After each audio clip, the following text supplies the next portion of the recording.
여호와를 찾는 사람, 여호와를 찾는 사람이 되라. 왜냐하면 먼저 우리를 부르셨습니다. 내게로 나오라, 물가로 나오라.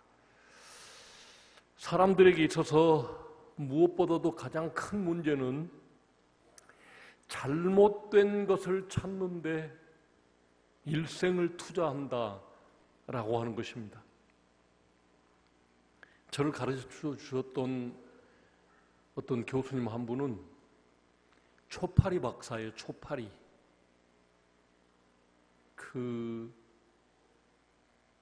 썩기 직전에 과일이라든지 이런 데 일어나는 초파리, 염색체 구분하는 데 제일 잘 쓰인대요. 그래서 평생을 초파리만 보면서 연구하신 분이, 그래서 초파리 박사님이십니다. 종교개혁 당시 영국의 왕 헨리 8세를 따르는 영국 국교회 소속의 추기경 한 사람이 있었습니다. 평생 왕을 섬기면 부귀영화가 따를 것으로 판단했기 때문에 그는 수단과 방법을 가리지 않고 왕에게 충성했습니다. 그러나 그는 결국 그 왕에게 잘못 보여 사형을 당하게 됩니다. 그는 사형장으로 끌려가면서 비참한 몰골로 가족들에게 말했습니다. 내가 평생 왕을 섬긴 죄로 이렇게 죽는다. 추기경인 내가 하나님을 그렇게 섬겼더라면 회한의 한마디를 유언으로 남겼습니다. 그렇습니다. 그는 섬길 대상을 잘못 선택했던 것입니다. 오늘날 우리 사회도 마찬가지임을 우리가 확인해 볼 수 있습니다. 우리 대한민국 역대 대통령을 섬겨 과잉 충성한 관계로 수많은 사람들이 철창신세를 면치 않았음을 알고 있습니다. 그렇게 주님을 꾸준히 충성되게 섬겼더라면 엄청난 하늘의 복, 이 땅의 복을 받았을 텐데 말이죠. 어떤 사람들은 친구 간의 정과 의리를 가장 중요하게 생각합니다. 친구를 만나 밤을 새우고 함께 술을 마시고 환락에 빠지기도 합니다. 그 결과가 무엇입니까? 당연히 신앙생활을 우습게 여기는 것입니다. 사울은 하나님의 말씀을 가볍게 여겨 불순종함으로 패가 망신했습니다. 거의 모든 가족이 멸절당했음을 우리는 성경을 통해서 알 수 있습니다. 그렇게 되면 삶의 질서가 흔들립니다. 굳세게 마음을 먹고 살아도 힘든 세상인데 그런 느슨한 태도로, 하나님의 말씀에 불순종하며 사는 느슨한 태도로 무엇을 이룰 수 있겠습니까? 차라리 그 시간에 성경을 탐독하고 기도를 열심히 하며 그리고 봉사일에 힘을 쏟는다면 바른 마음은 물론 하나님의 복이 임하게 되었을 것입니다. 지금까지 집중하여 투자한 내 삶의 영역을 진단해보고 나는 섬길 자를 바로 찾고 내 가는 길을 분명히 내 가는 길은 하나님이 인정하시는 옳은 길인가를 진단해 볼 시간을 가졌으면 좋겠습니다. 하나님께서는 분명하게 말씀하셨습니다. 함께 읽어보겠습니다. 너희가 어찌하여 양식이 아닌 것을 위하여 은을 달아주며 배부르지 하지 못할 것을 위하여 수고하느냐. 내게 듣고 들을지어다. 그리하면 너희가 좋은 것을 먹으리니 너희 자신들이 기름진 것으로 즐거움을 얻으리라. 지금 이사야 선지자가 권하는 이것이 성공하는 사람들이 선택해 가는 길, 성공하는 사람들이 따라가는 길입니다. 본문 6절에서 이사야는 또 외칩니다. 너희는 여호와를 만날 만한 때에 찾으라. 가까이 계실 때에 그를 부르라. 하나님을 날마다 찾으라는 말씀입니다. 그리고 그분을 부르짖어 기도하라는 말씀입니다. 여호와를 섬기는 것이 왕을 섬기고 대통령을 섬기는 것보다 낫고 친구와 의를 지키는 것보다도 낫다고 말하고 있는 것입니다. 왕이나 권력이 나를 위해 영원히 보장해 줄 것이 무엇이 있을까요? 고작해야 대한민국에서는 5년 동안입니다. 어제도 제가 그런 이야기를 들었습니다. 김대중 대통령 당시 우리나라 고위급 공무원들이 아무리 떠들어 보아라, 당신은 5년밖에 그 권좌에 있지 못하지만 우리는 평생 여기 있는 거야 하면서 말을 안 들어줘서 개혁을 못했다라는 그런 이야기를 들었습니다. 조금 잘못되면 죄를 뒤집어 쓰고 투옥되거나 폐가 망신하게 됩니다. 왕이나 권력을 따라갈 때 말이죠. 잘못된 권력에 충성한 사람들은 영영 더러운 이름을 남기게 됩니다. 100년이 훨씬 지난 지금도 우리 사회는 일제에 충성했던 사람들의 이름을 밝혀내고 그 재산을 몰수하고 있습니다. 세상의 친구들이 우리에게 줄 수 있는 것이 무엇이겠습니까? 성경에 반하는 악한 습관과 잘못된 행실을 우리에게 갖게 만드는 것뿐입니다. 서울 명성교회 한 집사님 이야기입니다. 그분은 대우그룹에 근무하면서 자랑스러운 대우맨으로 뽑혔답니다. 그 기쁨은 말할 수가 없이 컸습니다. 그러나 그는 깜짝 놀랐습니다. 그 기쁨이 고작해야 일주일도 유지되지 못하더라는 것입니다. 금세 그것이 기정사실화 되어버리고 더 이상의 기쁨과 만족은 그것으로부터 오지 않더라는 것을 경험했답니다. 차서에 따라 어느 날 저녁 예배 때 순서에 따라 가족창을 하려고 나왔습니다. 그리고는 간증 겸 인사말을 몇 마디 했습니다. 최고의 상을 받은 기쁨은 여호와 앞에서 찬양한다는 기쁨과 비교가 되지 못한다는 것을 그가 깨달았습니다. 하나님을 찬양함이 너무나 감격스러워서 그날 가족과 함께 목이 터져라고 찬송을 불렀답니다.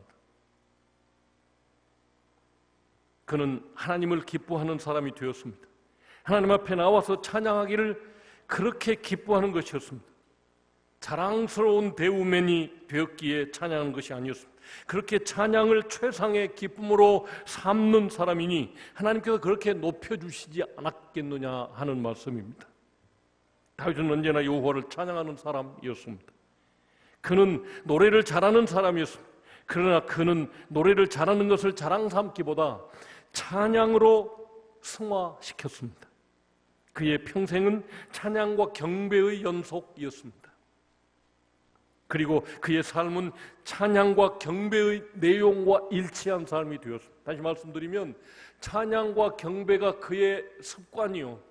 그렇게 살다 보니까 그것이 그의 삶을 이끌고 가서 찬양에 버금가는 삶을 살아냈다는 것입니다.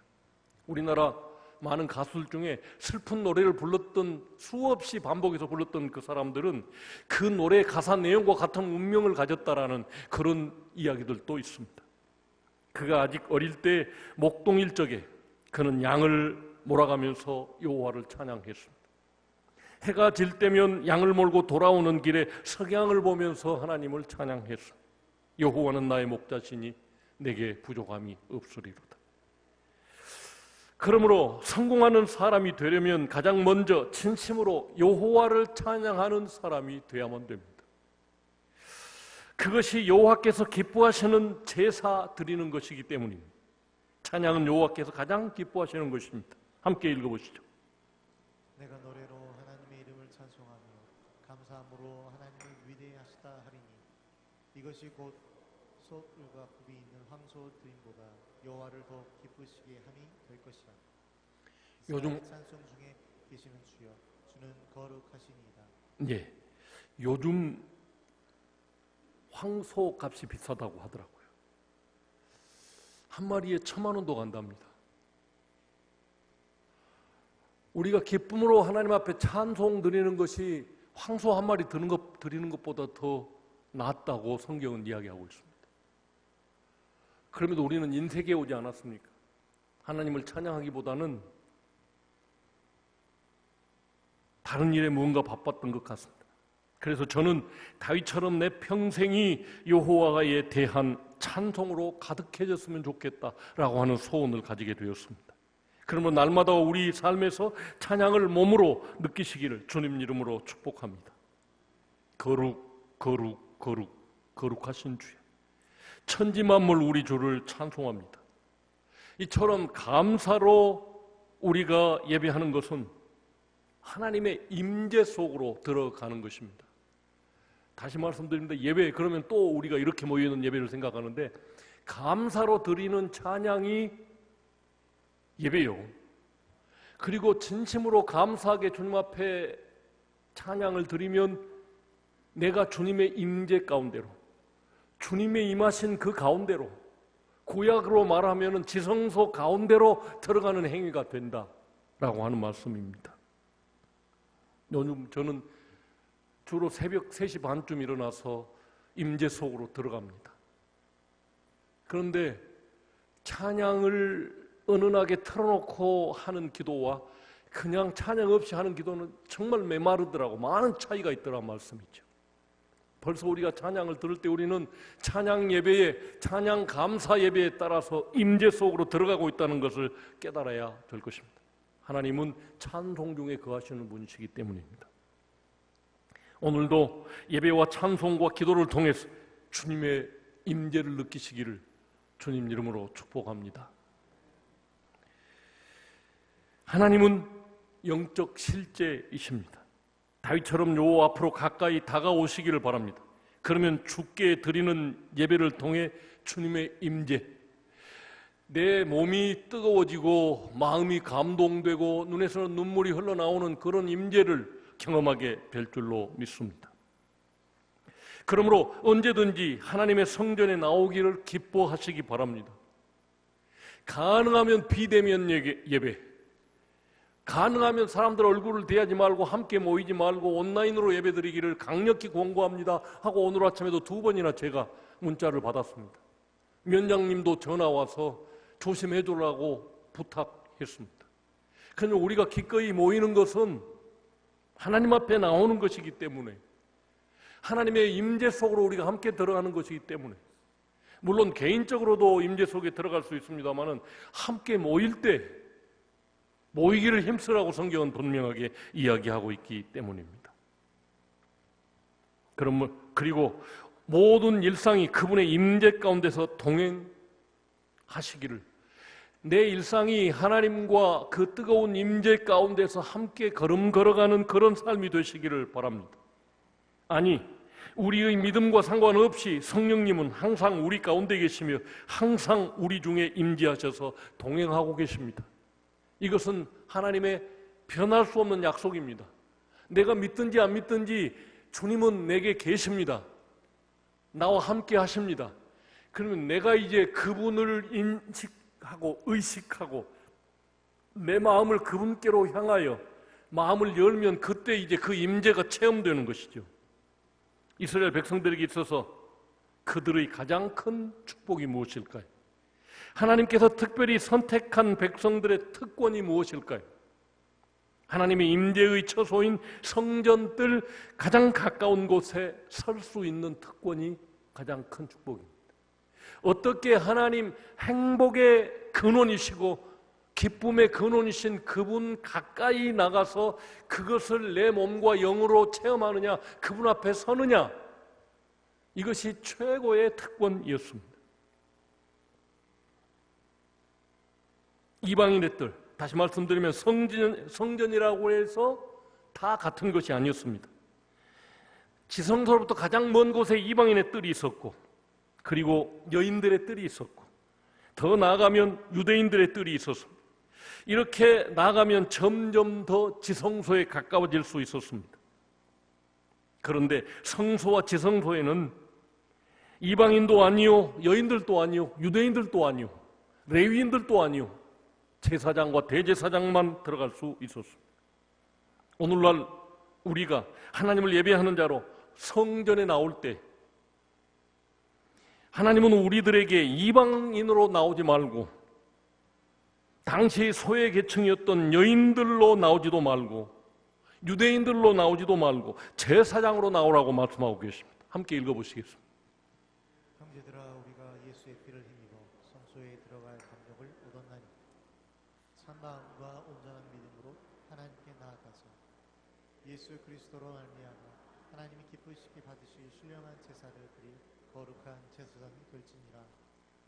예, 하나님께서는 은혜의 시대를 사는 오늘 우리들에게 제사장으로 섬길 것을 촉구하고 계십니다. 먼 발치에 서서 기도하고 가는 것이 아니라 하나님의 임재 속으로 들어가서 직면하라. 하나님의 얼굴과 내 얼굴을 맞대어 보라. 직면하라 라고 요청하고 계십니다. 그래서 성소와 지성소 안까지 들어올 수 있도록 우리에게 특권을 허락하여 주셨습니다. 예수 그리스도의 공로, 그 피로 말미암아 거기서 우리는 주님의 은혜를 기억하며 참된 찬양과 경배를 드릴 수 있습니다. 성소 거기에는 12덩이의 떡을 놓을 진설병 떡상이 놓여 있고 그 위에는 모락모락 김이 나는 새로운 떡이 올려져 있습니다. 감람유로 밝히는 7 금촛대가 건너편에 있습니다. 그리고 지성소 앞에는 거룩한 향을 피우는 향로가 놓여 있습니다. 향단이 놓여 있습니다. 이런 거룩한 성전 기구들이 다 놓여 있는 곳이 어디입니까? 오늘 신약시대에는 하나님을 만나는 사람이 그 마음이 성전입니다. 하나님을 만나기 위해서 가까이 나오는 사람들의 마음이 성전이라고 말씀하고 계십니다.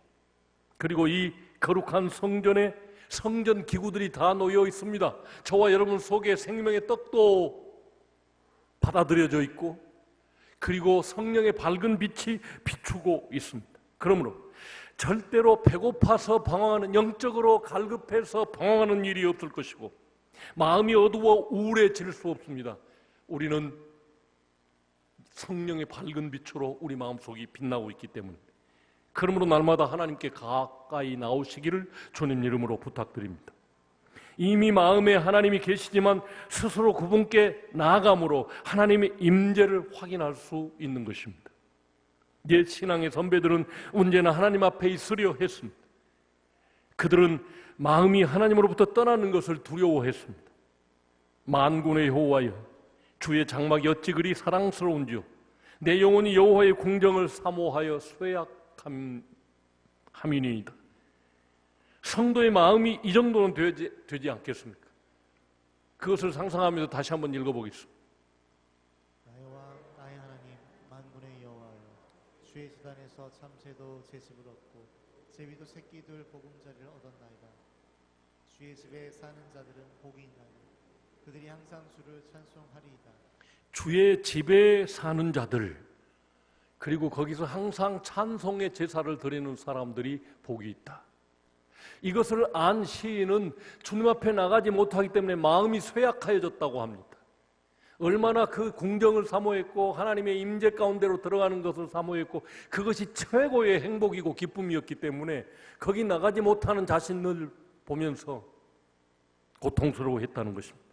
다윗이 왕이 되기 전 사울 왕에게 쫓길 때 다윗이 가장 괴롭게 다윗을 가장 괴롭게 했던 것이 무엇입니까? 그것은 하나님의 성전에 나아가 하나님을 찬양하고 경배하지 못했던 것이었습니다. 그에게는 여호와의 전을 간절히 사모하는 마음이 있었습니다. 여호와 앞에 가장 가까이 가는 자에게 어떤 복이 주어집니까? 여호와 하나님 앞에 가장 가까이 나가는 사람에게 주어지는 복이 무엇이라고 생각하십니까? 이런 성도에게 주어진 가장 큰 복이 무엇입니까? 그것은 기도의 특권입니다. 무엇이든지 구할 수 있는 기도의 특권입니다. 하나님 앞에 모든 것을 털어놓을 수 있고 하나님의 뜻을 캐치할 수 있는 교제의 시간을 갖는 것입니다. 많은 물질, 큰 부자, 횡재, 이게 아닙니다. 날마다 행복의 근원이신 하나님을 뵙는다는 것, 그것이 최고의 특권이라는 것입니다. 만군의 왕 여호와께서 벌레 같은 인간들에게 부탁하고 있습니다. 내가 너를 사랑한다. 너의 고통을 내가 참아볼 수 없으니 내게 요구하라. 무엇인지 부탁하라. 내가 반드시 들어줄 것이라고 말씀하고 계십니다. 그럼에도 불구하고 오늘날 많은 그리스도인들이, 구약 성경의 많은 사람들도 그랬지만 하나님 앞에 나아가는 것을 우선순위에서 뒤로 밀어놓습니다. 그러므로 이러한 주님의 말씀을 듣고도 또 알고도 기도하지 않는 사람은 성도가 아니라 악인이라 하겠습니다. 성전에 놓인 향로는 기도를 상징하는 것입니다. 그것은 지성소 곧 하나님의 언약궤 바로 앞에 있습니다. 여호와를 찾는 사람, 곧 그분께 가장 가까이 가는 사람이 누구입니까? 향을 피워 올리는 사람이 누구이겠습니까? 기도하는 사람입니다. 함께 읽어보겠습니다. 천사가 와서 제단 곁에 서서 금향로를 가지고 많은 양을 받았습니다. 이는 모든 성도의 기도와 아파여 보좌 제단에 드리고자 합니다. 향로가 있는 그 향단까지 나가는 것 제사장들만 가질 수 있는 특권이었습니다. 이스라엘 사람들이 유대인 높고 낮은 모든 사람들이 그 제사장들의 삶을 사모했습니다. 그런데 오늘 저와 여러분을 하나님의 성전으로 삼아 주시고 성령님이 우리 안에 거하시면서 간절히 기도하게 하는 그 기도가 하나님의 향단에 하나님을 기쁘게 하는 향으로 피어 올리는 것이라는 사실을 상상해 보시기 바랍니다. 그러므로 나 혼자만이 하나님 앞에 올려드리는 은밀한 기도의 향단이 저와 여러분에게 있어야만 됩니다. 그것을 9월 1일부터 시작하자고 지금 여러 달 제가 기도하면서 준비하고 있습니다. 우리 모든 청중인들이 이와 같은 향단이 다 가정에 있고 그 향단이 모여서 하나님 앞에 예배한다면 하나님이 정말로 기뻐 받으시는 예배가 될 줄로 믿기 때문입니다. 아이들을 외국에 보내는 부모들은 그 음성 듣기를 간절히 사모하여 국제전화를 합니다. 아무리 비용이 많이 나와도 열심히 국제전화를 합니다. 그분들의 귀에 자식의 소리는 무슨 소리로 들리겠습니까? 그들의 모든 말들은 다 음악으로 들린답니다. 마찬가지입니다. 하나님은 멀리 높은 데 계신 신만은 아닙니다. 그분은 가까운 데 계시고 살아계시는 분이십니다.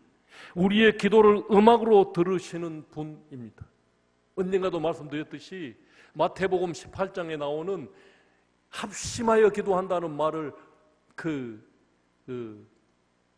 폰테네오라고 해서 교향곡으로 들으신다고. 합심해서 우리는 시끌벅적하게 드리는 소음 같은 소리이지만 하나님께서는 그것을 오케스트라로 듣는다는 사실을 우리 다시 한번 생각해야 되겠습니다. 그분은 우리의 아버지이십니다. 나보다 내게 대해서 더 많은 관심을 가지고 계시는 분이십니다.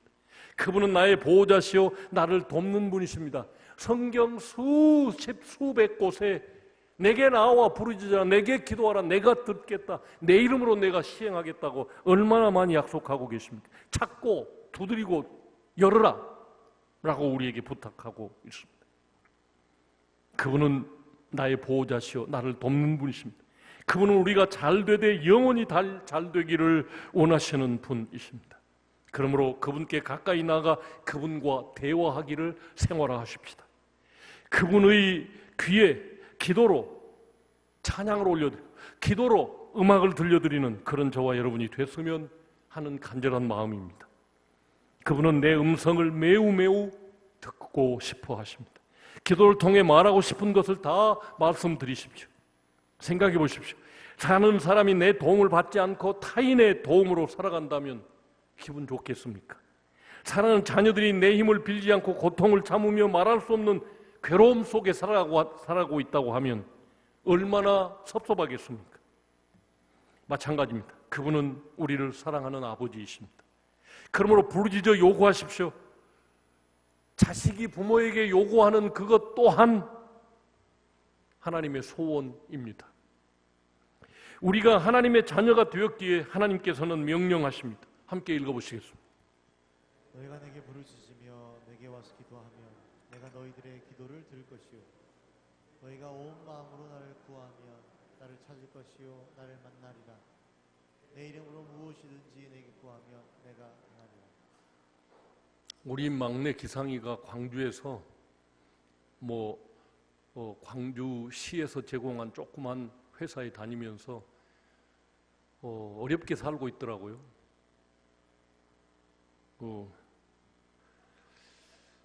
그러면서 엄마가 준 용돈을 아주 아껴서 쓰고 있다. 이따금 내가 좀 주고 싶은데 지금 부족한지 안 한지 요청을 안 하니까 모릅니다. 전화해보면 아직 용돈이 좀 남아있어요 이래요. 아버지 마음은 공급해주고 싶은데 또 과잉 보호하면 안 된다고 우리 식구가 자꾸 옆에서 충고도 하고 하니까 자립심을 길러주기 위해서 예를 쓰는데 이게 아버지 마음이라면 하나님의 마음은 어떻겠냐 그 말이죠. 우리가 그것을 알고 기도로 나오기를 바라고 계신다. 모든 것을 하나님 앞에 나와서 다 털어놓고 어려움을 호소하기를 바라시는 분이시라는 것입니다. 시편 기자는 다윗의 기도에는 늘 그런 마음이 섞여 있습니다. 하나님께서 기뻐하시는 기도로 내 생각을 말씀드리고 내 문제와 내 죄와 내 약함과 내 병을 말씀드리기를 바라십니다. 만군의 하나님 여호와여, 내 기도를 들으소서. 야곱의 하나님이여, 귀를 기울이소서. 우리 방패이신 하나님이여, 주의 기름 부으신 자의 얼굴을 살펴보옵소서. 내 얼굴을 살펴봐 주십시오. 내가 근심에 쌓여 있는 것을 좀 헤아려 주십시오 라고 호소하고 있는 다윗의 기도를 볼 수 있습니다. 이런 그의 부르짖음은 그의 평생 지속되었습니다. 왕이지만 그래서 권력이나 누리고 떵떵거리고 산 것이 아니고 왕이면 왕일수록 더 많은 고민이 있어서 하나님 앞에 나가서 부르짖는 것이 그의 평생의 기도가 되었습니다. 우리의 기도를 통해서 하나님은 아름다운 음악을 들으십니다. 우리 찬양단 앞에서 찬양하는 예배전 찬양단 이름이 테일라입니다. 테일라라는 말은 기도와 찬양이 섞여 있는 노래, 기도와 찬양이 섞여 있는 기도를 말합니다. 성도는 기도를 통해서 하나님과 대화를 합니다. 그러므로 아침에 일찍 일어나면 맨 먼저 하나님과 대화하십시오. 세수를 하고 마음을 정돈하고 신문도 보기 전, 식사도 하기 전, 누구와도 말하기 전에 맨 먼저 하나님과 대화하시기를 주님 이름으로 부탁드립니다. 무슨 일이든지 시작하기 전에 하나님께 물으십시오. 그것이 하나님을 인정해 드리는 것입니다. 잠들기 전에 하나님께 인사드리십시오. 저녁 기도는 매우 매우 중요합니다.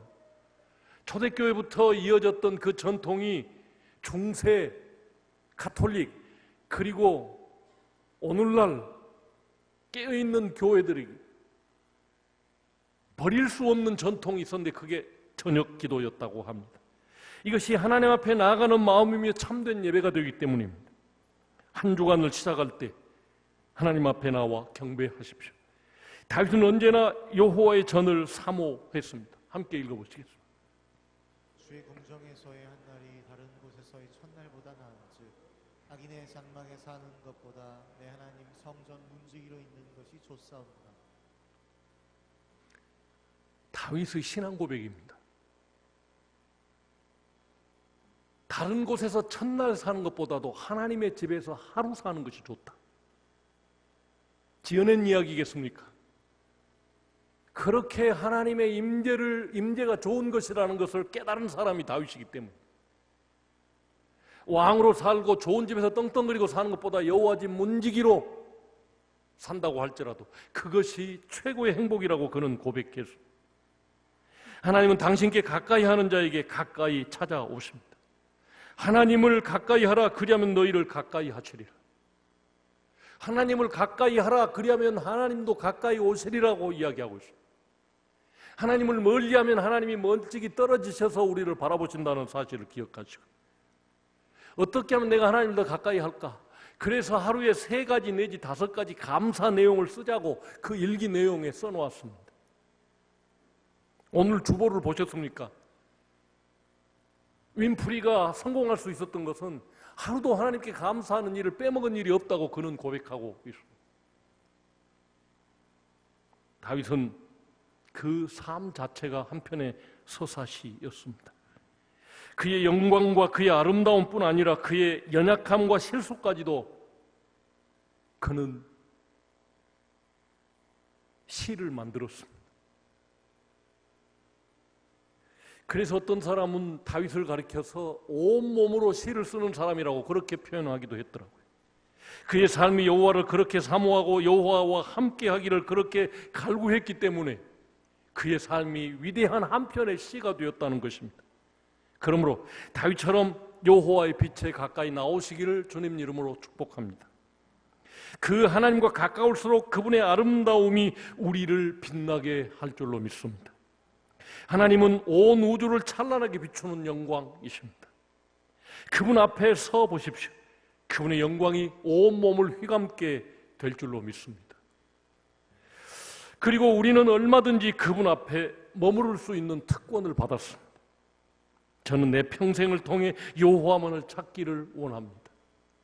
어느 날 한 번 하나님께서 내 마음에 감동하시면 그게 수십일, 수백일 지나가면서 하나님의 그 감동이 생각납니다. 하나님이 잠시 들려주는 한마디의 위로가 내 평생의 힘이 되고 주저앉았던 내가 일어설 수 있는 힘을 받기 때문입니다. 주님이 당신의 행복을 우리에게 조금만 맛보게 해주시면 아, 이것이구나 생각하기 때문에 다른 데서 첫날보다도 주님 앞에서 하루가 좋습니다라고 다윗은 고백했던 것입니다. 참 이스라엘이란 여호와 외에는 아무것도 알지 않으려는 사람들을 가르쳐 말합니다. 그리하여 사실상 여호와 하나님 외에는 아무것도 모르는 바보가 되는 것입니다. 그러나 이스라엘처럼 지혜로웠던 민족이 또 어디 있었습니까? 다윗을 보십시오. 그는 영원히 존경받는 왕으로 남게 되었습니다. 여호와를 즐거워하고 다른 날의 첫날보다 하루가 주님 앞에 있는 것이 좋습니다 라고 고백했던 다윗을 보시라면 다윗은 바보였던 것 같습니다. 그렇지만 가장 위대한 왕이 되었습니다. 여호와를 찾고 여호와를 가까이 했기에 그는 세계 최고의 존경받는 왕이 되었습니다. 그러므로 여호와를 가까이 합시다. 그러면 여러분의 삶과 여러분의 가문이 다윗의 가문처럼 다윗의 삶처럼 시가 되고 빛이 되고 영광이 될 줄로 믿습니다. 일어서